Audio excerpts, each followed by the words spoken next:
short notice, and I see very senior people of the two agencies here. We really appreciate that. The reason why we had to do this is because of the urgency of the matter at hand. A lot of Nigerians across the world have one problem or the other, which I know we're all working assiduously to try and resolve. But the issue of Sulaiman Olufemi, who Amnesty International believe has been forgotten on death row in Saudi Arabia, is one of great priority because it's time-bound and involves life. That's why we have invited the Ministry of Foreign Affairs and Nigerians in Diaspora Commission, sequel to a petition which was placed on the floor, which was presented on the floor of the House and laid before the House yesterday afternoon. It was referred to petitions, and petitions has referred it back to diaspora. The diaspora should urgently take whatever action was necessary to try and appeal, if possible, to the Saudi government not to go ahead with the execution. We will appreciate if the Ministry of Foreign Affairs would start off the session. Before I get into the current status, I would like to give a brief background to this issue that has been on from our records since 2002. Now, Mr. Olufemi was alleged to have killed a policeman during a mob action in Jeddah in 2002. Since it was a mob action, a lot of people were involved and a lot of people were arrested, and they were sorted out according to their level of involvement. At the end of the day, about 12 of them were arraigned before a Saudi court. And Mr. Olufemi was alleged to have been the person who killed the policeman out of the group.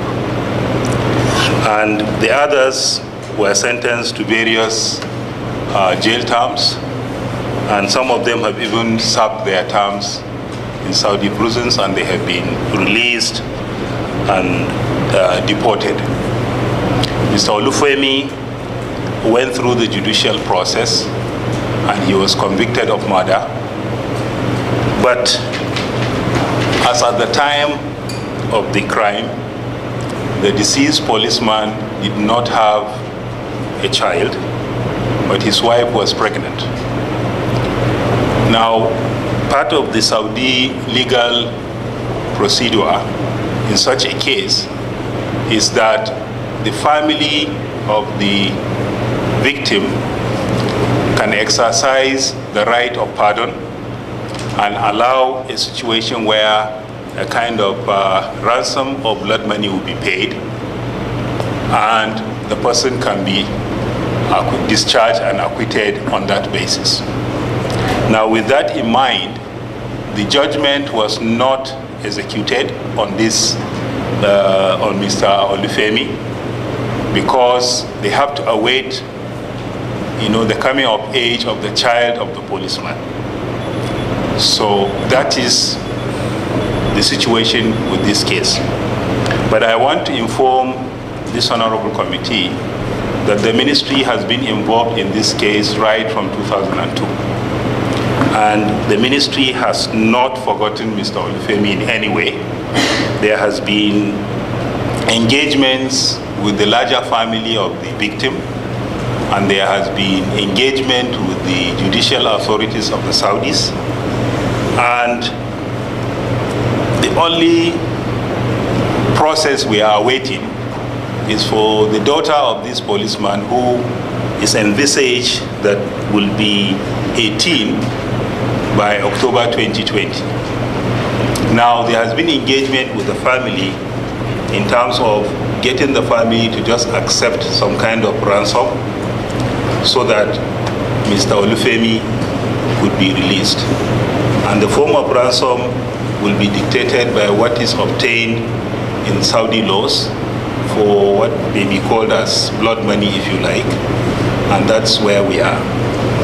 On the other side, considering the numerous consular cases and some of these cases that are really serious and critical, Mr. President has directed the Attorney General of the Federation to engage the Minister of Justice of Saudi and have a discussion on these and so many other cases.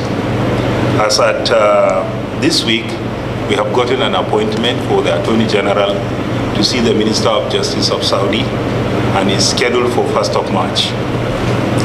Now, this is essentially the background to this case, but I want to underscore the issue of judicial process in other countries, not only Saudi.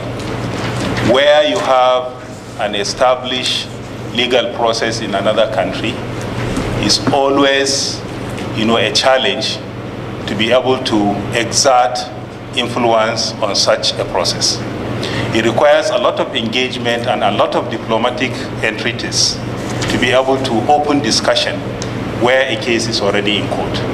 So it's important for us to understand and appreciate these are issues that are being discussed outside the realm of court. Because once an issue is in court, and especially when there is a decision, there is need to deploy some other approach or initiatives that will resolve the issue. So it's important for us to appreciate that fact, to appreciate again that the only channel that we can resolve some of these issues are underlining diplomatic and other measures that are not necessarily out, in the public. So I want us to appreciate the fact that the officials of government in charge of the mission in Jeddah and Riyadh, they are on top of most of these issues. But of course, we have other complications when you are dealing with such issues that are already in court, and they may not be as easy. I know we have recorded some successes in the last few months, which is raising the expectation actually. But even with that, you need to have a convergence of interventions, sometimes like in this case also at the highest level. So where Mr. President will have to get involved, will have to direct other lines of authorities to get involved in the engagement to try and achieve some kind of resolution. While we understand the concern, especially the immediate families of those that are involved, we also want to establish that the government is equally concerned.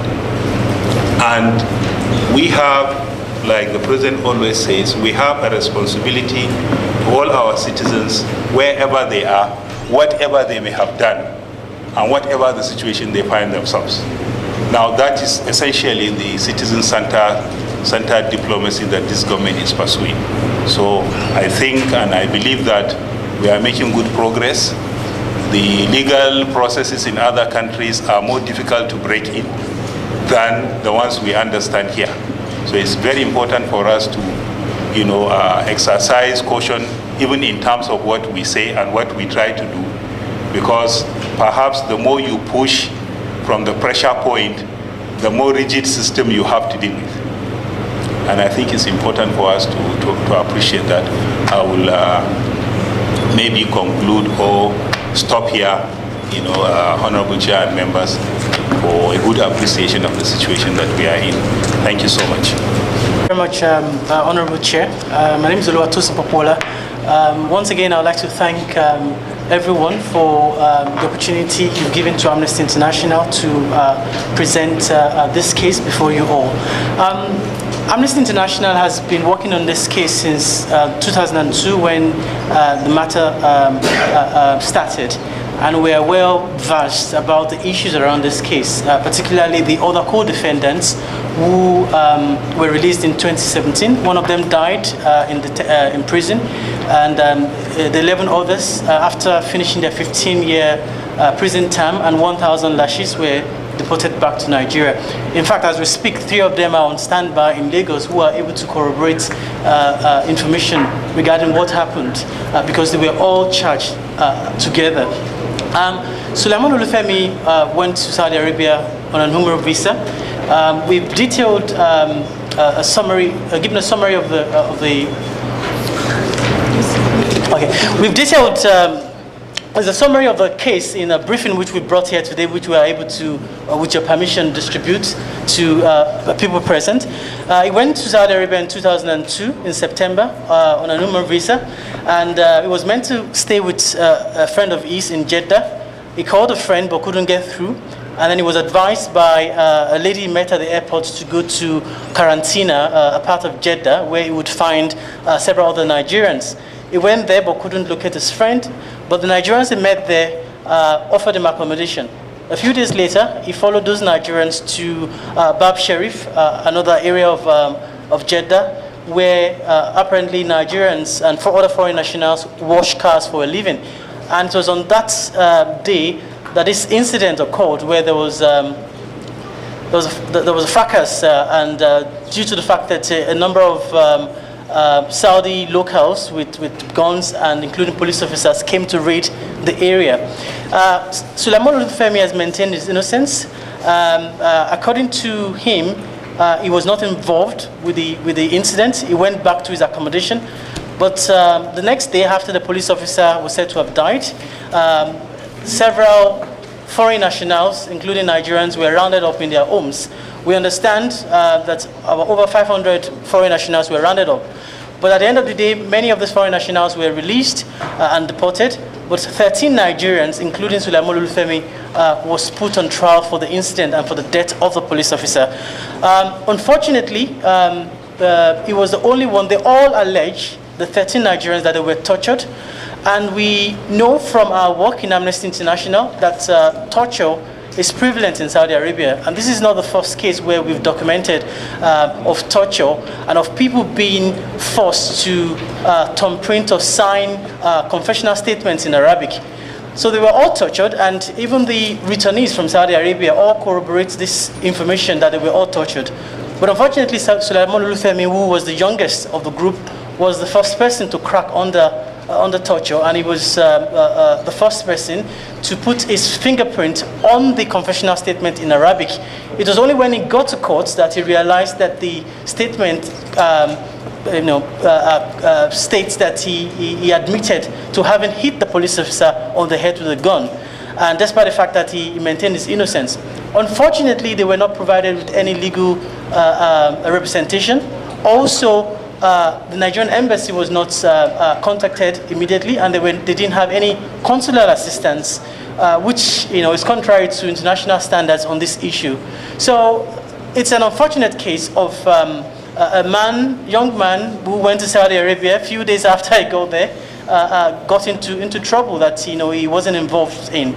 So we are very grateful for the opportunity you've given us, particularly with a piece of information we've received today from the Ministry of Foreign Affairs that the daughter of the deceased police officer will turn 18 in October. Because there's a lack of transparency on the part of the Saudi authorities. We have engaged with them a number of times, and I think the last we heard from them was when they wrote to Amnesty International in 2007 that the death sentence has been ratified by the highest courts, the Supreme Judicial Council in Saudi Arabia. And if not for the fact that the daughter of the deceased, had to be of age, the king will have ratified this death sentence, and he will have been executed. Last year, 184 people were executed in Saudi Arabia, including a number of Nigerians. So we take these issues very seriously, and we're very grateful that you're also taking these issues seriously, because execution is not, the Saudi authorities do not relent in carrying out the executions if they want to. So that's, in a nutshell, is the case, and we would urge you all to read the briefing, which we have included important facts for you to rely on later on. I'm very grateful for the opportunity, Honorable Chair. It's not a new case to the ministry, but we should also appreciate something. This case has been on for 18 years. Amnesty International can come to us now, today, because President Buhari has made it a priority to intervene in the welfare of Nigerians abroad. It's under his presidency that we had the very first case we had where we could get somebody out of prison in Saudi. So I think we should appreciate the efforts of this administration in working for the welfare of Nigerians in the diaspora. They didn't come 4 years ago, they didn't come 8 years ago, but they are coming today because they believe there's a ray of hope. Because we have a president who has, made it a priority to intervene in cases of Nigerians in the diaspora. As the PAMSEC has said, their law is their law. That is their law. You kill the police officer, whether rightly or wrongly, they kill you. But we are also working with the ministry to ensure that with diplomatic and political intervention, this may just be another case of success. As you know, just 2 days ago, working with our mission in Saudi, the governor of Zamfara, our legal team, Office Attorney General, again, we're able to get a Nigerian out who was innocent of drug issues. But we're able to present the evidence that somebody else carried the drugs. But because of that evidence that we showed to them, working with this team that I said, they were able to release the guy. Even after releasing him, they can still appeal the sentence, and they will not release him until they decide whether to appeal or not. So again, Nigeria should understand the laws of other countries where they go to. And like the PAMSEC said, it is their law. What Amnesty should be doing is talking to Saudi Arabia to change their penalties. Nigeria can do this because of the respect for Mr. President. They don't listen to anybody. So we're hoping that, as the PAMSEC has said, with the President's intervention, the Attorney General has been involved in this case. He's talking to his counterpart in Saudi Arabia, but we understand that their law is their law. But we'll do all we can. The Ministry of Foreign Affairs, the Office of Attorney General of the Federation, who was already speaking with the Attorney General in Saudi to see whether this again can be another exception. And again, Madam Chairman, thank you for your ever proactive approach to matters like this and for making this a priority, coming yesterday and dealing with this today. So we are with the family of Olufemi, and we really do hope that, again, Nigeria will be able to save him in this situation. Thank you very much. We understand that under Saudi laws, that if the victim, or even if the young lady decides to accept diya, which is compensation money, that a judge in Saudi Arabia can still invoke the power of had, which I understand is divinely prescribed fixed offenses and punishments, and can still consider the murder as harmful to public order, in addition to it being a crime against the victim and his family, and still approve execution. I'm sure it's something the ministry is aware of. It's just that it's concerning to us that even if the young lady accepts or requests that it should not be executed, we understand that the authorities could still overrule that, and we all know that that's something that the Ministry of Foreign Affairs will bear in mind in their engagement. Thank you very much, ma'am. A lot of work to do with Saudi. That's what I'm saying. It's not how you have a lot of work to do. Honorable Chair, as we're still engaging with them yesterday, day before yesterday, even last, because we have, like I said, our people are there, they are still insisting. And they said something, that why would somebody looking for Umrah be involved in a mob action? So there are many, whatever, we don't need to go into it, but a young man happened to come from Lagos State, happened to come from Badagry. We'll go all out of our way to even see whatever can be done. But again, maybe an opportunity to also tell our people, there are some things that can be avoided. Because they still spoke to us a few days ago. I said, okay, you said he came from, what is he doing with? And they were by 100, it was a mob action. Somebody held the gun, and they said it's him. We're praying it's not him. And we're praying that this intervention will yield results. But again, Amnesty International, face where you should face, which is those countries that have this kind of laws. And again, like he said, and the chairman said, they don't see laws as we see them. We can be lax with what we do. They are not. And according to Sharia laws, if you kill someone that doesn't deserve to be killed, you will be killed. So as far as they are concerned, whoever they sentence to death deserves it. So all we are saying is appealing to their emotions. They don't do emotions with law. We do emotions with law here. They don't. So we're hoping that with your intervention, Madam Chairman, with the intervention of the Attorney General, we can save this soul. But at the same time, we keep warning our citizens, don't be where you shouldn't be. So we're praying so that we succeed in this case, but the most likely thing is that that girl will be 18 in October. Is it a girl or a boy? And that she will see reason to say, pay the blood money and go. That's the most likely thing, Madam Chairperson. And the ministry has been pursuing it. In fact, they've gone very, very far. It's just that we don't need to go into the full details so that we succeed, so that the ministry succeeds what they're doing. But Amnesty International, please work with those countries, talk to them to change their laws. Also work with our youth, obey laws of other countries so I don't get into trouble. Thank you very much. You said the word if. If. So he could be guilty, he could be innocent. We all know what the meaning of torture is. I don't know, as a human being, if I could withstand torture and continue to maintain my innocence in the face of torture and not crack. So I will not hold that boy responsible for signing a document he did not read, he did not understand, because you do not know the level of torture. We've seen some things on the movies. We've seen the level of what the humanity. Let's not even go into that, because when we start talking about that, it could bring tears to the faces of some emotional people like me. But the bottom line is, if that gentleman was tortured, then he could have signed anything. There are cases of Nigerians who have gone to visit places, even on holiday, and happen to go and visit someone's house, not knowing what goes on in that house. Visit an old friend you went to high school with, and that is the day that house is raided.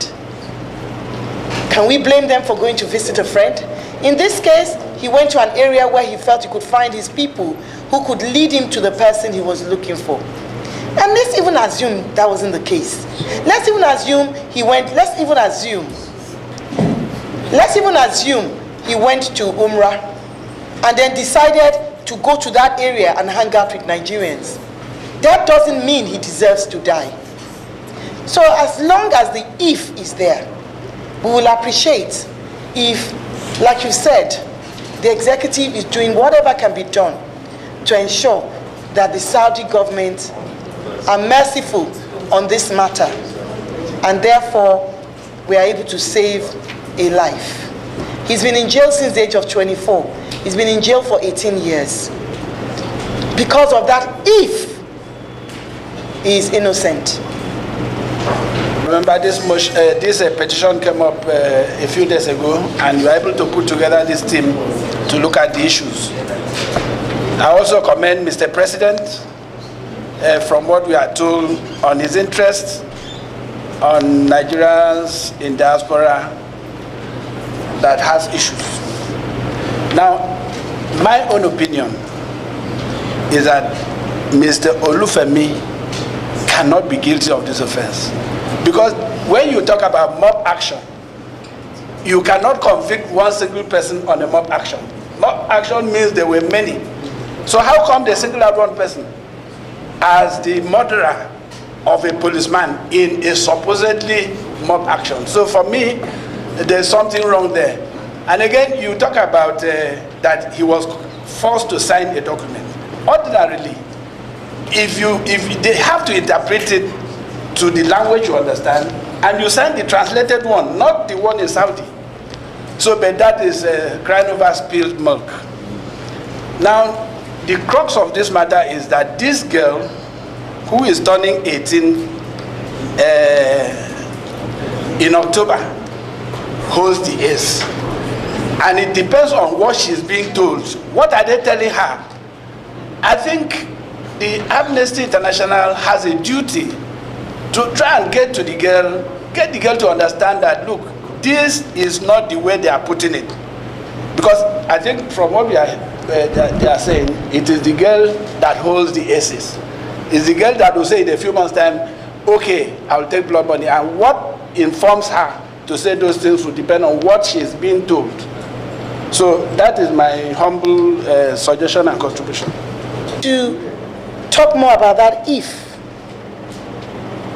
Because that if is there. If this was a case that was a clear-cut case, it's a different situation.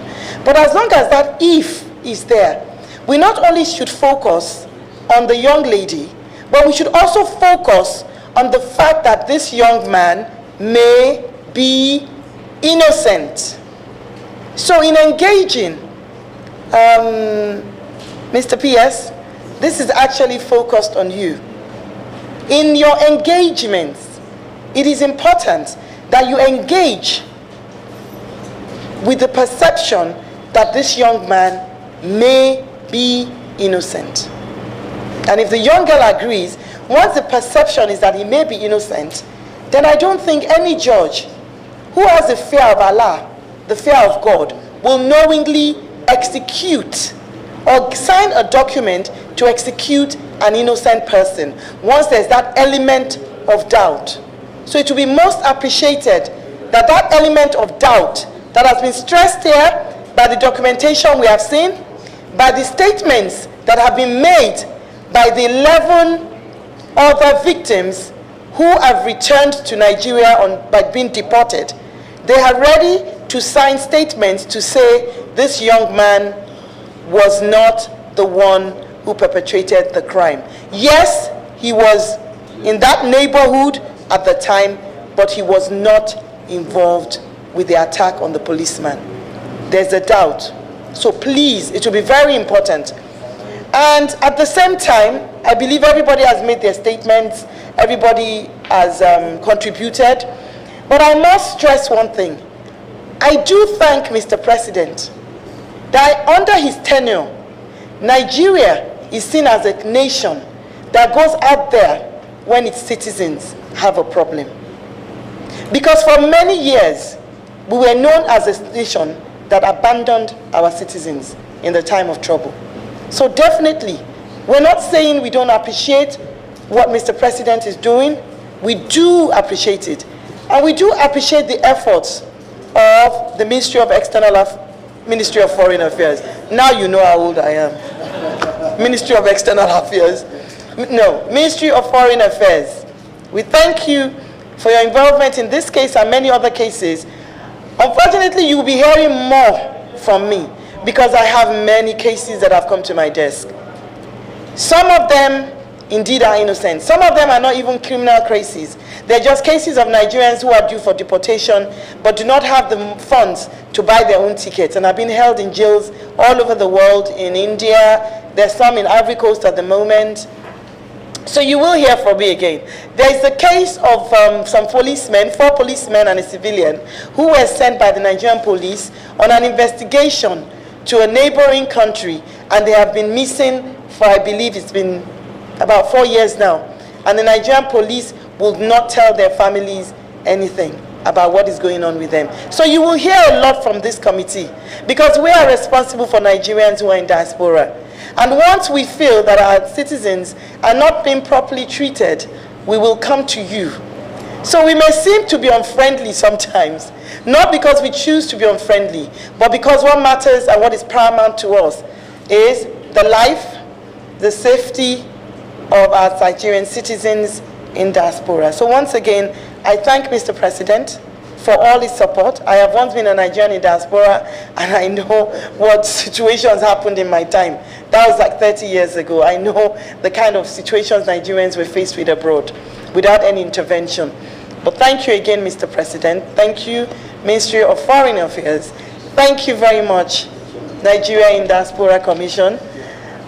Thank you, Amnesty International. Thank you for all these cases you take all across the world. Thank you for flying all the way from England because of Sulaiman. Thank you, Mr. Tommy, right? Mr. Tosin, thank you so much, because he came all the way from Amnesty UK because of Sulaiman. Thank you very much, everybody. The media that are here present, thank you so much. I implore everybody, please say a prayer for Sulaiman that he may find favor and he may come back home to his parents. Thank you very much, everybody.